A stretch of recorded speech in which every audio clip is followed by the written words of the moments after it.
Break के बाद रुक करेंगे मध्य प्रदेश और छत्तीसगढ़ बुलेटिन की ओर, जिसमें बात होगी दुर्ग की, जहां डॉक्टर तीजन बाई को उनके गृह ग्राम गनियारी में पूरे राजकीय सम्मान के साथ अंतिम विदाई दी गई। साथ ही बात होगी सिवनी की, जहां धूमा थाना क्षेत्र में चोरी के मामले में एफआईआर दर्ज नहीं होने का मामला सामने आने के बाद अब पुलिस ने कार्यवाही की है। ऐसी तमाम खबरों पर विस्तार से डालेंगे नजर। आगर मालवा के ईदगाह क्षेत्र के आसपास सरकारी भूमि पर बने करीब 200 झुग्गियों और अवैध दुकानों को प्रशासन ने अतिक्रमण हटाने की कार्यवाही में हटाया। कार्यवाही के दौरान कानून व्यवस्था बनाए रखने के लिए 200 से अधिक पुलिस जवान तैनात रहे। इससे पहले सर्वहिंदू समाज ने सरकारी गोचर भूमि पर कथित अतिक्रमण का आरोप लगाते हुए प्रदर्शन कर प्रशासन को ज्ञापन सौंपा था। राजस्व विभाग और नगर पालिका की मौजूदगी में संयुक्त अभियान चलाकर भूमि को अतिक्रमण मुक्त कराया गया। इस दौरान एसडीएम मिलिंद ढोके, सीएसपी मोतीलाल कुशवाहा, थाना प्रभारी शशि उपाध्याय, नगर पालिका सीएमओ कुशल सिंह डोडावे सहित संबंधित अधिकारी, कर्मचारी व बड़ी संख्या में पुलिस बल मौके पर मौजूद रहा। हमारी नगर पालिका की तरफ से 2 जेसीबी और 3 ट्रॉली, फायर ब्रिगेड और आदि वाहन लगाए गए। नगर पालिका के लगभग 70 कर्मचारी उपस्थित हुए हैं और लगभग 150 के पुलिस बल है। और एसडीएम साहब और एसडीओपी साहब के द्वारा आदेशित किया गया था कि पर्याप्त संख्या में कर्मचारी की उपस्थिति में अतिक्रमण हटाए जाए। लगभग 100 से अधिक झोपड़ियां थी कच्ची, जिनको अभी हटाया जा रहा है। आगर जिले के बस स्टैंड के पीछे चरनोई की भूमि पर अतिक्रमण हटाए जाने की कार्रवाई चल रही है, जिसके लिए सुरक्षा व्यवस्था के लिए पर्याप्त बल कार्यपालिक मजिस्ट्रेट को उपलब्ध कराया गया है। अतिरिक्त बल भी रिजर्व पर रखा गया है ताकि कोई आपात स्थिति बनती है तो उसके लिए भी पर्याप्त बल की व्यवस्था है। अब तक लगभग 120 के आसपास का फोर्स लगाया गया है, जिसमें कोटवार सहित मिलाकर के लगभग 200 का बल डिप्लॉय किया गया है ताकि कानून एवं व्यवस्था की स्थिति बनी रहे। आज से 3 दिन पहले यहाँ एक विवाद की स्थिति भी बनी थी, जिस पर मामला को पंजीबद्ध करके भी उसकी विवेचना जारी है। उस मामले का इस मामले से कोई ऐसा डायरेक्ट कनेक्शन तो नहीं है, पर हाँ अतिक्रमण की हटाने की मांग उठी थी, जिसको लेकर के कार्यपालिक मजिस्ट्रेट के द्वारा ये हटाया जा रहा है। कुछ लोगों ने ये अतिक्रमण हटाए जाने के लिए मांग की थी और उसके लिए बस स्टैंड के आसपास चक्का जाम भी करने का प्रयास किया गया था, तो वो भी कार्रवाई हुई थी।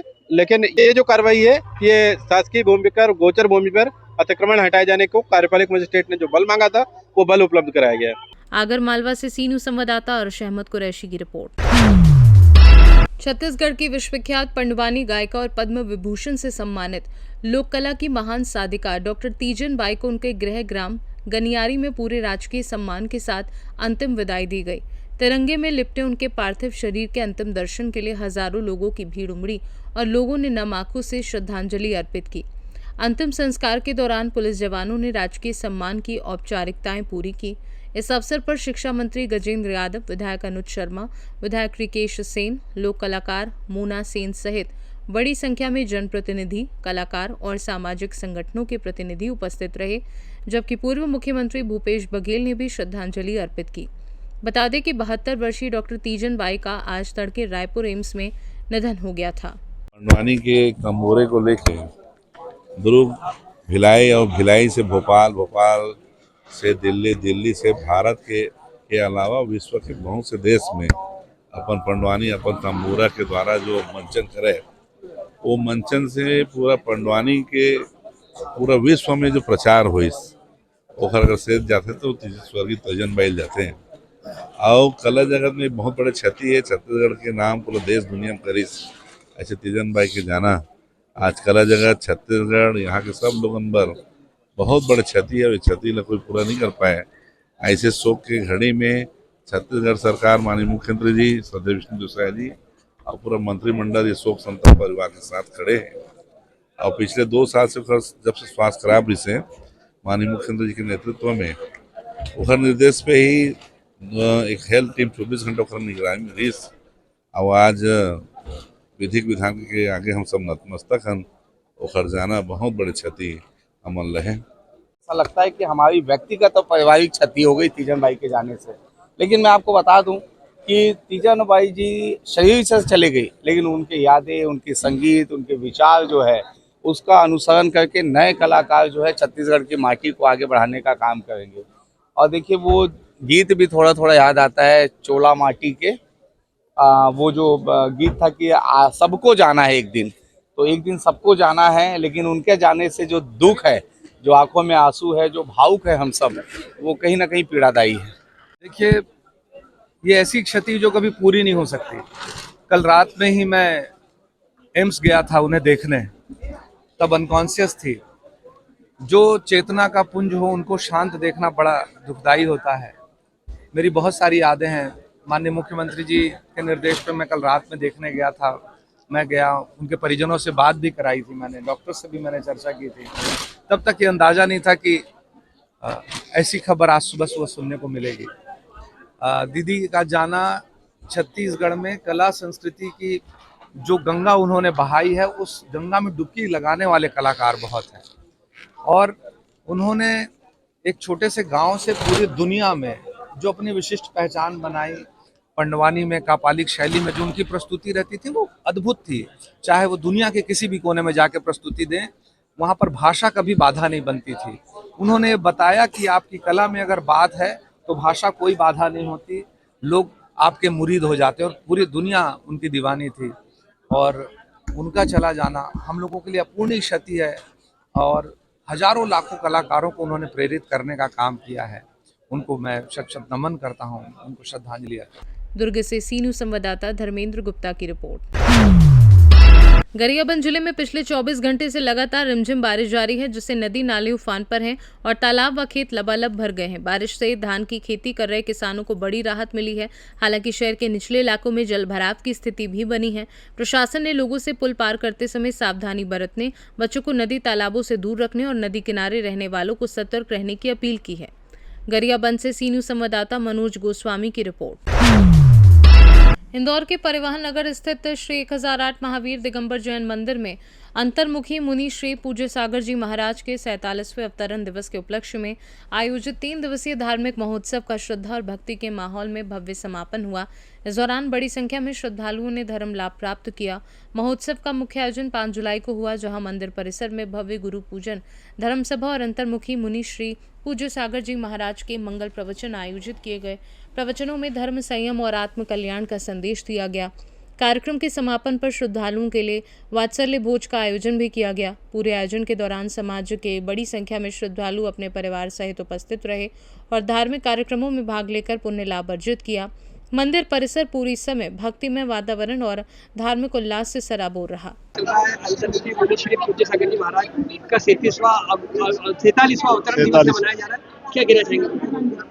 ये बहुत ही हमारे लिए गौरव की बात है, सौभाग्य की बात है कि गुरुदेव का सानिध्य हमें प्राप्त हो रहा है। और उनका अवतरण आज से 47 वर्ष पूर्व पीपलगोंद में हुआ था, और उस छोटे से गांव से निकल कर इस महानगर में उनका 47वां अवतरण दिवस मना रहे। बहुत ही सौभाग्य की बात है। गुरुदेव का ज्ञान और प्रवचन का लाभ हमें मिल रहा है, और आगे भी वर्षों वर्षों तक हमें प्राप्त होता है, ऐसे हम कामना करते हैं। उनका रत्नत्रय बना रहे, ऐसी कामना करते हैं। आज अवतरण दिवस पर गुरुदेव स्वयं यहाँ पर उपस्थित है, किस तरह का सौभाग्य मानता परिवहन नगर का पूरा जैन समाज? जी, ये गुरुदेव की कृपा हमारे पर बनी हुई है, और ये सौभाग्य समाज की श्रद्धा भक्ति, गुरुदेव ने जो प्रवचन में बोला था, श्रद्धा से ही सब काम होते हैं, और उस श्रद्धा के अनुरूप ही हमने कार्य किया, और यही भक्ति हमें गुरुदेव का, हम जो ये भव्यता से कार्यक्रम मना पाए अवतरण दिवस का, ये गुरुदेव का आशीर्वाद। दिवस के आयोजन के अंतर्गत क्या क्या कार्यक्रम परिवहन नगर दिगंबर जी? गुरुदेव के अवतरण दिवस के अवसर पर विगत 3 दिन से कार्यक्रम चल रहे हैं, और आज का दिन मुख्य था। आज सुबह से ही गुरुदेव की मुखारविंद से शांति धारा, उसके पश्चात पूजन हुआ। उसके बाद यहाँ पे कार्यक्रम, सांस्कृतिक कार्यक्रम भी हुआ, मंगलाचरण हुआ। एक हमारी समाज की बिटिया अनु जैन द्वारा बहुत शानदार उनके जीवन पर एक कविता बनाई, वो प्रस्तुत की, और साथ में गुरुदेव का पूजन भी हुआ और प्रवचन भी हुआ। लाभार्थी कौन कौन रहे पूरे कार्यक्रम में? जी, आप क्या बोले? लाभार्थी परिवार में पूरा समाज सहयोग रहा, और मुख्य रूप से हमारे सामाजिक संसद के अध्यक्ष श्रीमान नवीन जी गोदा, हर्षी जैन, और साथ में प्रकाश जी जैन साहब, अशोक जी जैन RTO साहब, और अन्य सभी समाजजन जो तन मन धन से यहाँ पे जुड़े हुए हैं। आपका परिचय? मैं श्रेष्ठी जैन हूँ, समाज का संरक्षक हूँ, साथ में पौरवाड़ समाज इंदौर का सचिव भी हूँ, और सामाजिक संसद का उपाध्यक्ष भी हूँ। उत्साह के साथ मनाया, 3 दिनों से आयोजन चल रहे थे। पूरे समाज जनों के लिए और शहर वासियों के लिए क्या संदेश आया? निश्चित रूप से अवतरण दिवस मनाना एक समाज का पुण्य का अवसर होता है, पर हम जन्मदिन मनाने के साथ समाज में संस्कार और संस्कृति का वातावरण बने, और हम समाज में किस प्रकार से लोगों को धर्म से जोड़ सकते हैं, वो पुरुषार्थ भी समाज को करना चाहिए। और हमने यहाँ से, हमारी टीम ने रेखा जी के साथ मिलकर के एक शुद्ध विद्यापीठम की स्थापना की है, जहाँ से जैन धर्म के सारे कोर्स पढ़ाए जाएंगे और लौकिक भाषा में पढ़ाए जाएंगे, चलती हुई भाषा में पढ़ाए जाएंगे, जिसको लोग समझ सके। और आज हम उसकी घोषणा की और आने वाले 1 अगस्त के आसपास हम उसको लॉन्चिंग भी कर देंगे। तो हमारा लक्ष्य रहेगा कि इस बार हमको इस प्रकार से काम करना है और समाज के सभी वर्गों को यही है कि हम जो भी काम करें वो ठोस काम करें, जिससे संस्कार, संस्कृति, इतिहास बचा रहे। बाकी हम जो कुछ काम करते हैं, कुछ काम अस्थायी होते हैं, जो कुछ समय के, कुछ घंटों के हो जाते हैं, लाखों करोड़ों हम पूरा खर्चा करते हैं, उसके बजाय हम वो काम करें जिसके माध्यम से समाज में एक नई चेतना जागृत हो और स्थायी काम हो और समाज के संस्कार और संस्कृति दिखाई दे। तो निश्चित रूप से हमने शुद्ध विद्यापीठम की स्थापना इसलिए की है। इसमें चारुकीर्ति भट्टारक श्रवण बेवा जी का मार्गदर्शन रहेगा, हमारा रहेगा और पूरा काम हमारे बीच में रेखा जी हैं, तो पूरा काम इसको संभाले। कि 4000 से अधिक वीडियो उसमें हम बना रहे हैं, उसका काम हमारा शुरू हो गया है। इंदौर से सीनू संवाददाता राकेश रायकवार की रिपोर्ट। नर्मदापुरम जिले के तवा नगर में मध्य प्रदेश सिंचाई जल संसाधन विभाग स्पोर्ट्स क्लब के क्षेत्रीय अध्यक्ष का चुनाव संपन्न हुआ। खिलाड़ियों और क्लब सदस्यों ने एक बार फिर बसारत खान पर भरोसा जताते हुए उन्हें लगातार 6ठी बार निर्विरोध क्षेत्रीय अध्यक्ष चुना। इसके साथ ही उन्होंने क्लब के इतिहास में लगातार 6 बार अध्यक्ष बनने का अनूठा रिकॉर्ड अपने नाम कर लिया। तवा नगर में लोकतांत्रिक और पारदर्शी प्रक्रिया के तहत हुए चुनाव में इंदौर से आए निर्वाचन अधिकारी बसंत कुमार कौशल, सहायक निर्वाचन अधिकारी आनंद वर्मा तथा पर्यवेक्षक दत्तात्रेय बराड़, संजय पवार और रोहित रजक की मौजूदगी में पूरी निर्वाचन प्रक्रिया संपन्न हुई। चुनाव प्रक्रिया शुरू होने से पहले तत्कालीन अध्यक्ष बसारत खान ने अपनी कार्यकारिणी भंग करने की घोषणा की। निर्धारित समय तक अध्यक्ष पद के लिए केवल बसारत खान का ही नामांकन दाखिल हुआ। लगातार 6ठी बार अध्यक्ष चुने जाने पर खिलाड़ियों, क्लब सदस्यों और जिले के वरिष्ठ नागरिकों ने बसारत खान को बधाई देते हुए उनके सफल कार्यकाल की शुभकामनाएं दी। नर्मदापुरम से सीनू संवाददाता संतोष सिंह चंदेल की रिपोर्ट। सिवनी जिले के धूमा थाना क्षेत्र में चोरी के मामले में एफआईआर दर्ज नहीं होने का मामला सामने आने के बाद अब पुलिस ने कार्यवाही की है। लगातार खबर प्रसारित होने के बाद पुलिस ने पीड़ित को थाने बुलाकर घूड़वाड़ा गांव में हुई चोरी के मामले में एफआईआर दर्ज कर ली है। पीड़ित का आरोप था कि वह कई दिनों तक थाने के चक्कर लगा रहा, लेकिन उसकी शिकायत दर्ज नहीं की गई। मामला मीडिया में आने के बाद पुलिस सक्रिय हुई और कार्यवाही की गई। इस संबंध में लखनादौन एसडीओपी ने बताया कि मामले की जानकारी मिलने पर एफआईआर दर्ज करने के निर्देश दिए गए हैं और आगे जांच की जाएगी। धूमा थाने में जो एफआईआर नहीं लिख रही है और प्रार्थी परेशान है, उसको लेकर आप क्या कहना है? यदि ऐसा कोई मामला हुआ है कि किसी की एफआईआर नहीं लिखी जा रही तो शिकायत कर सकता है वरिष्ठ कार्यालय में। आजकल चूँकि ऐसा हो चुका है कि कुछ ऐसे अपराध हैं, बीएनएसएस में ऐसा प्रावधान आया है कि अगर आपको ऐसा लग रहा है तो आप 14 दिन की उसमें जांच कर सकते हैं। जांच उपरांत जो भी उसमें तथ्य आएंगे उसके अनुसार आप एफआईआर लिख सकते हैं। ये बीएनएसएस में ही प्रावधान है। जो 7 वर्ष से कम की सज़ा के ऐसे मामले हैं, तो कुछ मामले जब ऐसा लगता है कि जांच की आवश्यकता है तो उसमें तत्काल एफआईआर न करके जांच संस्थित की जाती है। तो थोड़ा सा कई बार प्रार्थी को लगता है कि हमारी एफआईआर होने में डिले हो रहा है, ऐसा नहीं है। बिल्कुल तत्काल एफआईआर करने का हम लोग प्रयास करते हैं। यदि थोड़ा सा भी लगता है तो जांच कर लेते हैं, बाकी एफआईआर अवश्य होती है। यदि आपको लगता है कि कोई अनावश्यक रूप से विलम्ब हो रहा है तो वरिष्ठ कार्यालय में आप इसकी शिकायत कर सकते हैं। सर, कितने लोग शिकायत में जाएंगे? 14 दिन माने जो घुड़वाड़ा में है उसमें 10 से 12 चोरियां हो चुकी हैं और किसी की एफआईआर नहीं लिखी है। और ये प्रार्थी आपके बाजू में है जिनकी 4 दिन से परेशान है, रेगुलर आ रहे हैं। 15-16 एफआईआर हो चुकी, चोरियां हो चुकी हैं। जी सर, किस चीज़ की चोरी? ये ग्रामीण। सिवनी से सीनू संवाददाता ईश्वर दीक्षित की रिपोर्ट। मध्य प्रदेश और छत्तीसगढ़ बुलेटिन में फिलहाल के लिए इतना ही। बने रहिए सी न्यूज़ भारत के साथ। हर खबर आपके साथ, आपके हाथ।